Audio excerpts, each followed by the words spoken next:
Coming up, I check out one of Bangladesh's biggest tourist destinations and find out whether it really is as good as everyone says. I had woken up on the shores of one of Bangladesh's most beautiful and famous lakes, and it was time to see what all the fuss was about.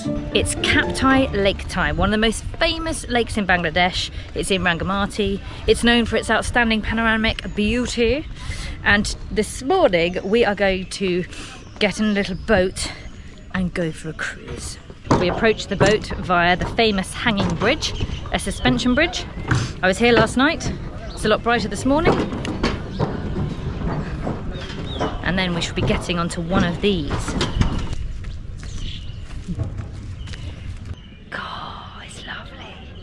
It's really nice coming here sort of early-ish in the morning. It's just got 9 because the water just looks dreamy. Right, here's our vessel. Hello, sir. Hello. Shubha Shakal. What's your name? Rahim. Yes. Rahim. Right. Rahim is captain today. Yes. Okay. First of all, I have to get up to the captain. There we go. Here we go. Here we go. Here we go. Here we go. Take a hand. Okay. Dorabad. There we go. Look at this. Oh, which seat? It's like a cinema. Where are you going to sit? Ooh, Amit's made it in. Well done, Amit. Shall I take this one? So, how long are we going to be cruising for today? Around 5 hours. Around 5 hours? Wow. That's how big this lake is. And we're going to be stopping off at an island as well. Hopefully having some food. Let's see.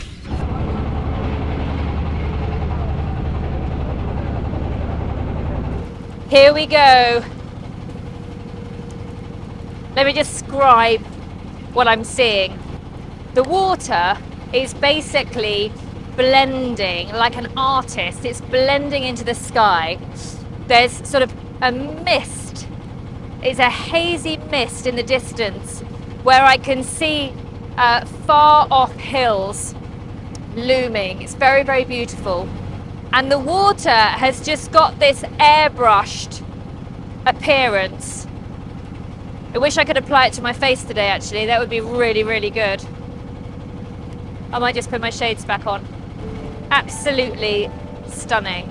Now, I cannot make this video without mentioning the fact that this lake is the site of a heartbreaking event called Bor Porong, or the Great Exodus. Artist Tufan Chakma has kindly allowed me to use his incredible work to share the story, and you need to know it if you're going to visit. Up to the 1960s, this entire area was home to 100,000 Indigenous people, many of which were Chakma people. They remember the area as green and lush, where they would shade from the heat under the great mango trees. Then, one day, word came out that a dam was to be built to create hydroelectric power, which would flood the entire land. The area contributed 40% of their agriculture, which provided their income, meaning they would lose everything. Upon hearing the news, some moved as far up the hills as they could in the hope it was far enough. But when the water came, many had not gone far enough, and water surrounded them. There was no time to say goodbye. People jumped in boats to save themselves, their land, home and community gone forever. What's doubly shocking though is that little resources were in place to support these people, so a few stayed on what tiny islands remained, with not enough land to live on, whilst many fled to India, and no compensation was given. So if you visit this area, it's important to see beyond the beautiful views and tourist spots, and make sure to support the local Indigenous communities that have remained.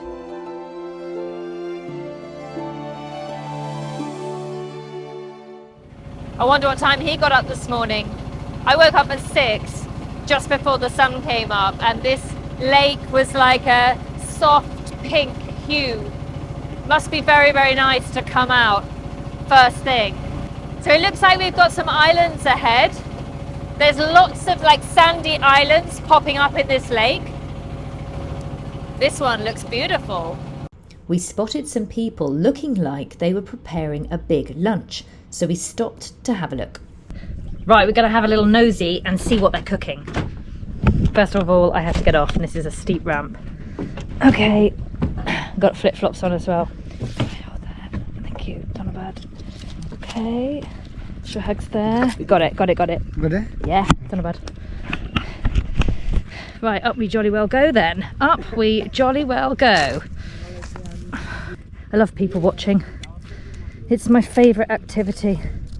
Seeing what they're doing with their lives. Ah, there we go. Hello! 72 people are coming here. Oh my goodness. A biryani. Wow, look. This is like epic cooking. Are you going to show me? Let's have a look. Oh my goodness. What type of biryani is it? What's the meat? Beef. Wow, it's huge. So what time did they come here to start cooking? An hour ago. And what time will lunch be served? 1 p.m. 72. That's amazing. And what have we got going on around here then? Looks like shallots. Yeah, wow. Ginger. Yeah. Whole box of tricks over here. Wow, lots and lots of delicious spices in there. Look at that.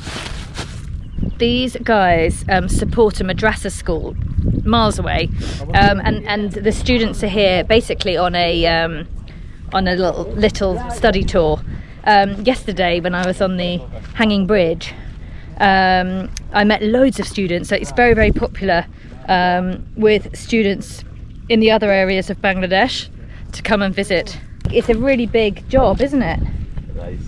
25 kilos. 25 kilos of rice. Look at that. And you've got, what have you got? Cucumbers, you've got chilies.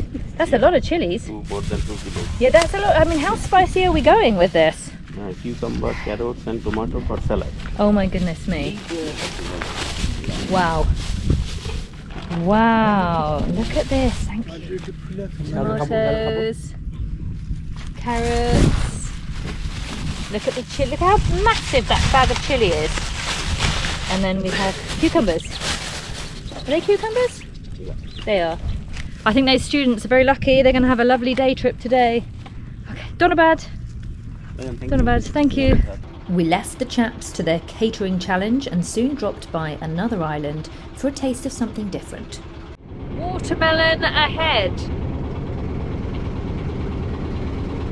I haven't seen much fruit in the rest of Bangladesh right now. It's not the fruit season, but here in the Chittagong hill tracts, it's fruit season every season, I think.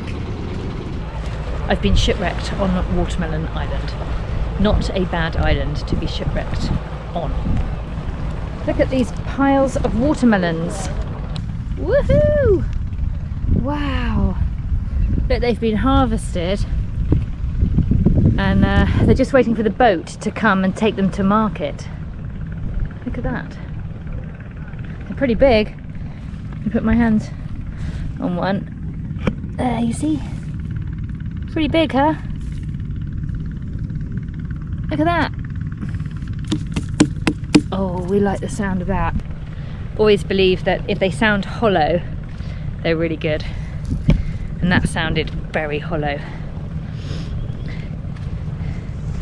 A little bit like my brain today. There's not much in there today. I think I need a bit more caffeine. God, it's lovely. You can see the mainland back there. There's Rangamati, main town. It's amazing to think that this island in the monsoon is completely submerged. And then the waters recede, the grass somehow just grows again. And off you go, watermelons. Apparently peanuts as well. I like peanuts. As we made our way further into the lake, I was struck by the beauty of the place. Lush green hills hug the shoreline everywhere you look. I have to say, it's pretty relaxing, and it wasn't long before we lost Shohag to sleep. So, leaving him there, I went with Amit to meet some locals at a nearby market. We've just landed on Nearban Island, and there is a Chakma settlement here. So we've come to have a look and hopefully meet some of the people. It wasn't long before I met a Chakma lady selling traditional Chakma dress. Black is pretty as well. Oh my goodness. Look at these. Chakma clothes. Wow. Here's the top in the light. See? Oh, it's so cute. Ah, is this like a skirt? She kindly showed me how to put the traditional dress on. Oh, look at this. Oh, wow. This is very cool. And you know what? It feels very, very soft to wear. I love it. Oh, yeah. We can do that. One. Oh, this could be a bit tight. Uh-oh. Over the old clothes. What do you think? Got it over my old clothes. Scarf round. Ah, like this. Ah. Wow. How's that? Am I looking Chakma? It's so comfortable to wear. So comfortable. Wow, I love it. It's beautiful. Amit, what do we think colour-wise? Perfect. You like it? Perfect. It feels so nice as well. It fits well, doesn't it? Yeah? Yeah. Yeah. I think I'm gonna have to take this. This lady has instantly sold me because I love it. How does she fix it there? You're gonna have to learn, Amit, because you're gonna have to do it later. Yeah. Yeah? Yeah, I really like it. I love it. If I get a deal on this, I will buy 2 tops for my nieces. I ended up coming away with the dress for myself, this beautiful dress for my younger niece, and the gorgeous poncho style top like the one you can see hanging up in the background for my older niece. Well, I know what I'll be wearing to Bandaban tomorrow. That's easy. Oh, that's great. In Chakma language, the traditional dress is called Pinon Hadi. Yeah, that's what I'm wearing. It's Pinon Hadi. There we go. It's not bad. Thank you so much. Thank you. I'm so happy. I am so happy. Honestly, I've been sweating away and not really knowing what to wear. And I've only got 2 shalwar kameez that are light enough, and I've been struggling with the heat. And this feels so nice. Thank you so much. Bye. I went to see what else this market had on offer. They must be very hot in their shirts. Ooh, look at these. They smell so good. Right, pineapple and coconut for a bit of a refreshing stop. Oh, wonderful.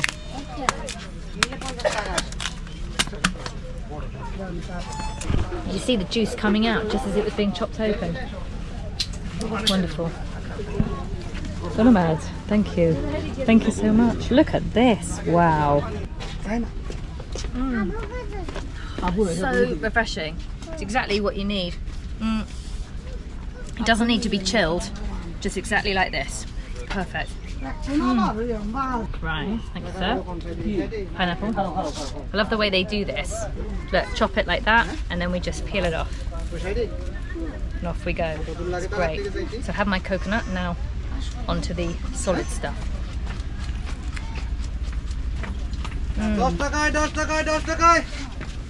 Very sweet. Lovely.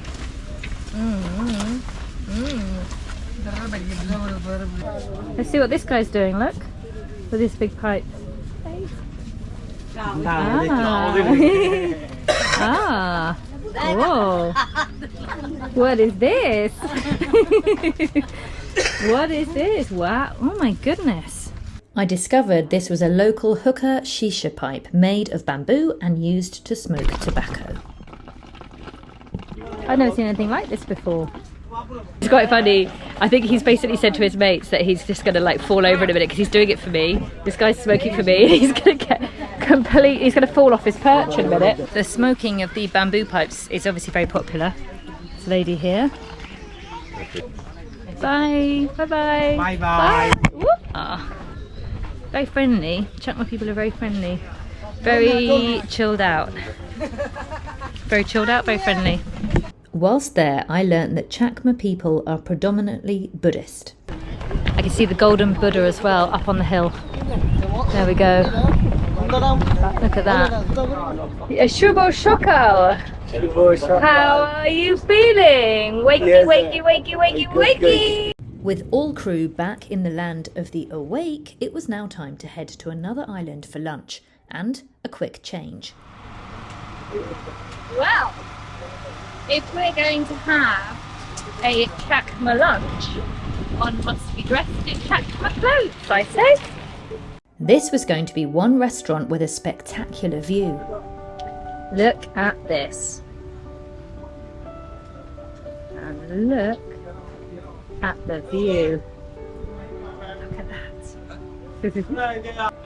Wow. Don't think it gets much better than this. Come join. Come on, guys. Let's sit down. What to start with? This looks amazing. Let me show you what was on the menu.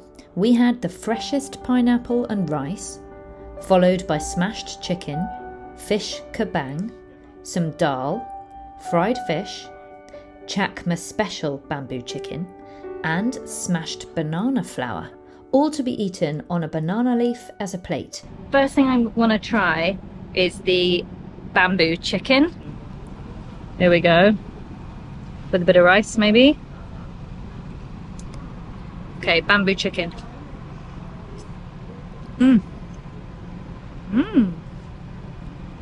That's nice. Spicy. So in the bamboo chicken, we've got onion, garlic, turmeric, ginger. Very nice. Right, now I'm going to try the banana flour. I've never had banana flour. I didn't even know it was a thing. It's like smashed banana flour.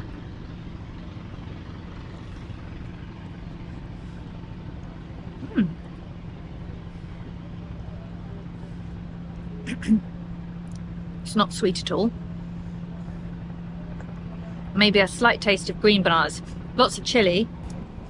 Chakma people clearly like their chilli as well. Okay, now let's try the fish kabang. Feels like a very soft, chunky piece of white fish.